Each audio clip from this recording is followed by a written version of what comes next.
Mesdames et messieurs, bonsoir et merci de nous rejoindre dans ce journal en cette nouvelle semaine qui coïncide avec le début du carême musulman.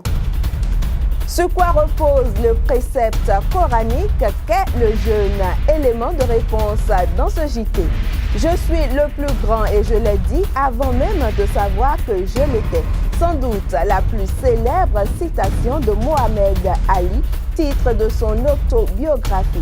Vous suivrez dans ce journal le portrait de l'illustre disparu et les examens du certificat d'études primaires et celui du brevet des techniciens supérieurs a commencé ce jour. On suivra le coup d'envoi des épreuves dans plusieurs centres de composition de la ville de Cotonou.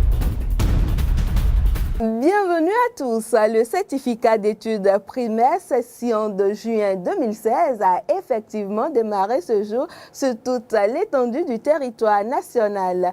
Environ 210 000 candidats sont inscrits cette année. Au nombre de cet effectif général, on dénombre environ 112 000 garçons et 98 000 filles. Enoch Laradé est allé à l'école primaire régionale d'Akwakwa Centre pour constater le démarrage des compositions. Un calme plat aux environs de 8h20 à l'école primaire régionale d'Akwakwa Centre. Assis deux pas à table, les candidats stressés attendent impatiemment les épreuves. Du côté des surveillants, les discussions s'enchaînent. Tout est fin prêt et à 8h30 comme prévu, le chef centre ainsi que les candidats vérifient les enveloppes d'épreuves bien scellées.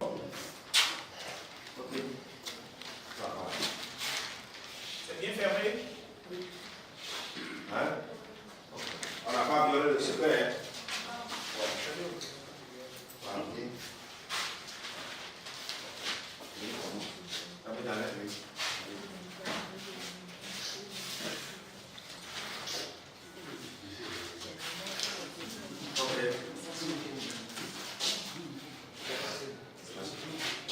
Et ainsi est donné le top pour la composition écrite du certificat d'études primaires session de juin 2016. Nous venons à peine de démarrer, et un peu avant l'heure.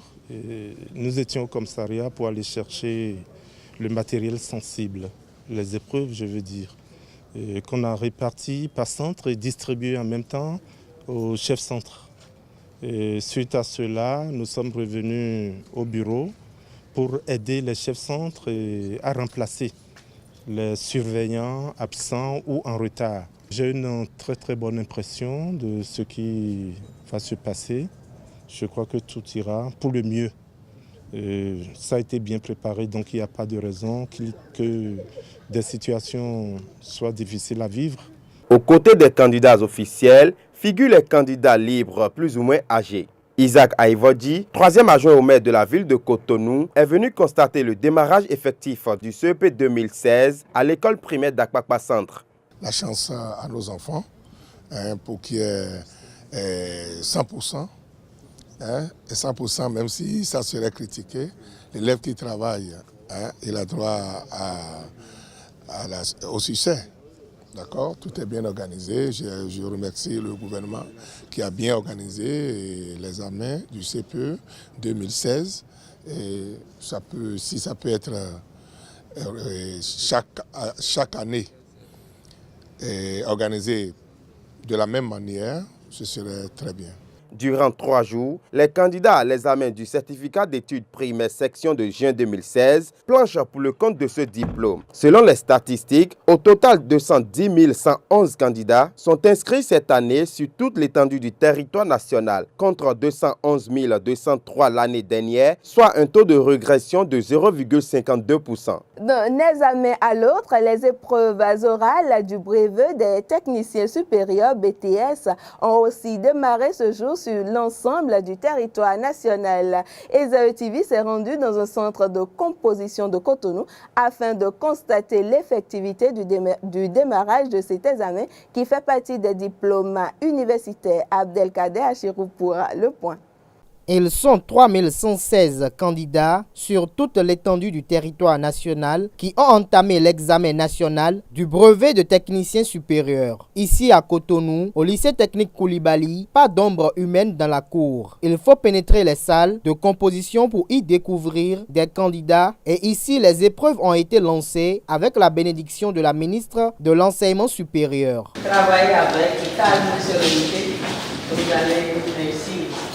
Et faire honneur à vos parents, à la République. Donc, je demande beaucoup de courage et vous souhaite bonne chance. C'est des filières électroniques, électrotechniques, mécaniques, c'est des filières qui sont utiles pour les industries qui vont être désormais aussi notre cheval de bataille et également pour les formations, certaines formations de pointe. En fonction des filières d'études, certains composent en dessin et d'autres en secrétariat bureautique. Plus loin, dans les ateliers, d'autres candidats en filière technique composent dans un bruit assourdissant pour la formation d'objets.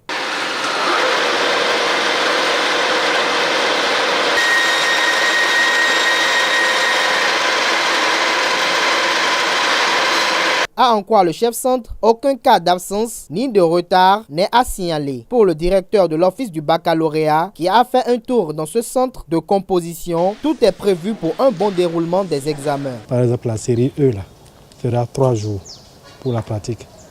La série F3 fera 16 jours pour la pratique. La série EA fera 10 jours pour la pratique. Et la série G1 fera 3 jours pour la pratique. Tous ces candidats qui font les épreuves pratiques maintenant là, iront à l'écrit à partir du 20. Mais la particularité chez eux ici, contrairement au DT, c'est que le total des points se fait ensemble. La partie pratique, la partie théorique, et le résultat est donné en un bloc. L'électricité, il y a du groupe électrogène là. Quand le courant, il n'y a pas d'énergie, on met le groupe en marche. Et le DOB nous accompagne pour ça. Les dispositions sont prises depuis quelques jours. Le matériel lourd est parti, le matériel sensible est arrivé et déjà dès 8 heures dans les centres de Natitengu, de Parakou, de Lokossa, du Liteb à Boycon, les centres de Cotonou, tout se passe bien. C'est un bac professionnel, un bac technique et même technologique où les candidats savent ce qu'il faut faire. Et les enseignants aussi sont pétrés à la tâche. Ils ont pris toutes les dispositions pour que tout se passe bien. Je suis venu donner du courage aux étudiants pour leur dire que nous comptons sur eux et qu'ils sont utiles pour le développement de ce pays. Le brevet de technicien supérieur se déroule sur toute l'étendue du Bénin sous la supervision de la direction de l'office du baccalauréat. Suivons à présent la revue de presse que nous propose Sylvie Kounapo qui nous informe des rebondissements dans l'affaire PPEA 2. CEP 2016, les épreuves écrites démarrent ce jour, nous informe La Guérite. Le quotidien Le Meilleur a précisé que 210 111 candidats sont à l'assaut du CEP dès ce jour. Succession de suppression sous talon, La Guérite se prend le vent de la rupture qui emporte les pédiums et autres frais de mission. La question du mandat unique a préoccupé les élus locaux qui pensent qu'il y a mieux à faire dans la République. C'est à travers les propos de Sylvestre Adoyimbo affiché sur la une de Communal Info paru ce lundi. La Relève Info rebondit dans l'affaire PPEA 2 et nous informe que l'SDGO Nou Touré, la DRFM Aelatoula Ibouraïma Maman et Combieni Emmanuel l'SDPP sont en prison. Selon Atu Express, il s'agit de 2 mises aux arrêts et 2 mandats d'amener l'SDRFM et l'SDGO activement recherchés. Relève Info a constaté la pénurie criarde d'eau dans les ménages de Cotonou et demande ce qu'attend David Babalola pour démissionner. Gouvernance au sommet de l'État, déjà 2 mois de cafouillage, regrette la diaspora du Sabah. Ce quotidien nous informe que l'ONU sanctionne le Bénin à cause du flou autour de l'assassinat du caporal Mohamed Dangou. Le potentiel revient sur la nomination à l'aide de la rupture et pense que Talon prend du vieux pour faire du neuf. Parlons religion à présent. Ce lundi 6 juin 2016 marque le début du Ramadan, considéré comme l'un des 5 piliers de l'islam. Donc, quiconque d'entre vous est présent en ce mois qu'il jeûne. Sourate 2, verset 182. Le verset ci-dessus, extrait du Coran, indique clairement que le jeûne est une obligation pour tout musulman en âge et en capacité de le faire. Mais le jeûne n'est pas une obligation apparue à l'époque du prophète Mahomet. C'est du moins ce que nous renseigne le reportage de Abdelkader Achirou. Le jeûne, dit en arabe Saum, est décrit de manière précise dans le Coran. Au cours du mois de Ramadan, les musulmans sont invités à se priver de nourriture, de boissons et de tout autre plaisir charnel. Les relations sexuelles, par exemple, sont proscrites entre l'aube et le coucher du soleil. Plus généralement, cette restriction est destinée à célébrer le mois où le livre sacré a été révélé à Mahomet. Le repas du soir, l'iftar, est un moment clé. De nombreux musulmans se réunissent chez eux, dans des centres culturels ou des mosquées pour partager la nourriture. La journée est donc l'objet d'une organisation différente. Le sahour, un premier repas, est pris avant l'aube et le premier appel à la prière. Mangez et buvez jusqu'au moment où vous pourrez distinguer le fil blanc du fil noir, précise le Coran. Les croyants doivent ensuite observer la première prière du jour. L'interdiction de se nourrir ou de boire prend fin après le coucher du soleil et la prière al-Maghrib. La quatrième de la journée, le Coran recommande le respect du jeûne. La pratique du jeûne concret est étendue à tous les musulmans à l'exclusion des personnes âgées, des enfants, des malades ou des enfants enceintes ou des femmes allaitant ou ayant leur menstru. Certains voyageurs peuvent également retarder leur jeûne. Pour ces personnes, l'aide aux pauvres est considérée comme une substitution valable au rituel. Par ailleurs, une personne peut se nourrir ou boire accidentellement. Son jeûne demeure valable tant que l'intentionnalité n'est pas démontrée. Suivons Milka Laroux pour les informations internationales où il est surtout question de la rencontre de Dakar. Retrouvons le sommet de la CEDEAO à l'entame de ce volet de l'actualité hors de nos frontières. La communauté des États d'Afrique de l'Ouest s'est réunie ce week-end à Dakar. Le président sénégalais Macky Sall, qui présidait l'organisation depuis un an, a passé la main à Ellen Johnson Sirleaf, son homologue du Libéria. Au nombre des points saillants abordés, il a été beaucoup question de la situation en Guinée-Bissau et de la crise politique que traverse le pays depuis 3 semaines. Depuis le limogeage du gouvernement qui refuse de céder. Au Niger, c'est une véritable tuerie qui a eu lieu à Bosso durant toute la nuit de vendredi à samedi par le groupe terroriste Boko Haram. Les djihadistes nigériens ont infligé de lourdes pertes aux forces loyalistes au moment de l'assaut. On décompte 32 morts et des dizaines de blessés. Selon des sources humanitaires, on compte dans un rayon de 60 km autour de Bosso par moins de 120 000 déplacés, dont 60%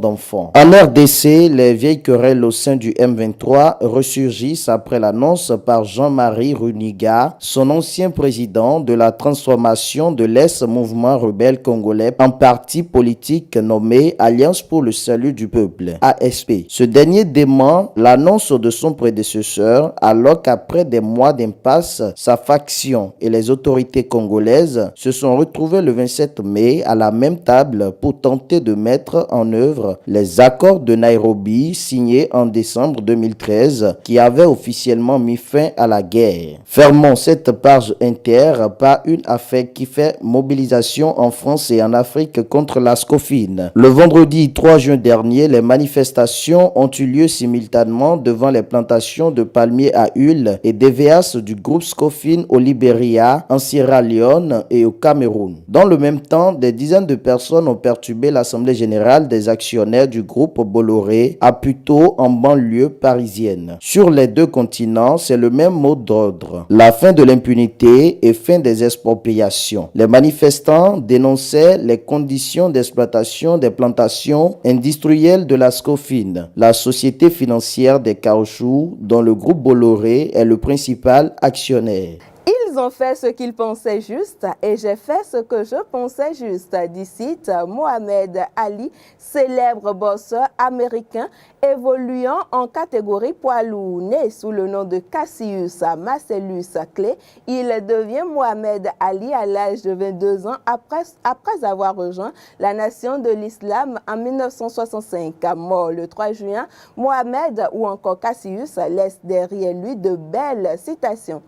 Vous n'êtes pas aussi bête que vous en avez l'air, j'ai vu votre femme, disait-il au président des Philippines. Trêve de citation suivant le portrait de l'illustre disparu. I am the greatest. Mohamed Ali s'est éteint le vendredi 3 juin 2016 à l'âge de 74 ans. Le triple champion du monde des poids lourds était hospitalisé depuis jeudi dernier dans une clinique de Phoenix pour soigner un problème respiratoire. Fils d'une famille modeste, Cassius Marcellus Clay Jr., son nom d'esclave, dit-il, s'entraîne à la boxe pour se défendre et ne plus se faire voler son vélo. Plus à l'aise sur les rings que sur les bancs de l'école, il remporte en 1959 le prestigieux tournoi des Golden Gloves. À Rome, l'année suivante, il surpasse sa peur de l'avion pour décrocher l'or olympique chez les mi-lourds. Après une centaine de rencontres amateurs, le phénomène passe professionnel à l'âge de 18 ans sous la tutelle d'Angelo Dundee, son homme de coin de toujours. Spectaculaire par son jeu de jambes et ses esquives d'un temps nouveau, Clay monte rapidement dans la hiérarchie des poids lourds. Insolent, il déclame parfois en vers des odes à son talent devant la presse qui se délecte. Fort de son titre, Clay annonce sa conversion à l'islam et prend le nom de Mohamed Ali. Il s'affiche aux côtés de Malcolm X et Elijah Muhammad, leader de la nation de l'islam. Sa déclaration sur le Vietnam alors que les États-Unis y sont en guerre lui vaut l'opprobre des patriotes. Le fossé avec le public se creuse, ses victoires ne font plus recette. Le refus de la formation militaire en 1967 entraîne la perte de son titre. Le début d'un exil de 3 ans et demi loin des rings. Malgré sa condamnation à 5 ans de prison, Ali reste un homme libre. Blanchi par la Cour suprême en 1970, il perd 14 kilos, revient sur le ring et surclasse Jerry Quarry. En son absence, Joe Frazier s'est imposé un patron des poids lourds. Leur premier duel vendu par le promoteur Don King comme le combat du siècle en 1971 se solde par la première défaite d'Ali et la naissance d'une rivalité immuable. Pour Ali, la reconquête de son titre passera par le Zaïre dans un combat organisé par le président Mobutu Sese Seko. Le 30 octobre 1974 à Kinshasa, il fait tomber George Foreman au 8e round du fameux Rumble in the Jungle. Le sommet de sa gloire mais aussi le seuil de son déclin. Dans un des combats les plus violents de l'histoire, Ali remporte la revanche en 1914 avec Joe Frazier. Quand il capitule face à Larry Holmes 2 ans plus tard, Ali n'est plus que l'ombre du champion qu'il a été. Il tire sa révérence sur une ultime défaite l'année suivante dans l'indifférence générale. Dès 1984, les premiers symptômes de la maladie de Parkinson apparaissent, une cause pour laquelle il n'avait cessé de s'engager pour la recherche contre la maladie. L'ancienne terreur des rings sera inhumée vendredi prochain après une procession funéraire qui traversera le quartier de son enfance pour permettre au plus grand nombre de ses fans de lui faire ses adieux. On ne devient pas champion dans un gymnase, on devient champion grâce à ce qu'on ressent, un désir, un rêve, une vision. On doit avoir du talent et de la technique, mais le talent doit être plus fort que la technique. Et c'est sur cette pensée de Mohamed Ali que je prends congé de vous tout en vous remerciant d'avoir suivi ce JT Soir sur Esae TV. Excellente semaine de travail à vous et excellent jeûne à toute la communauté musulmane.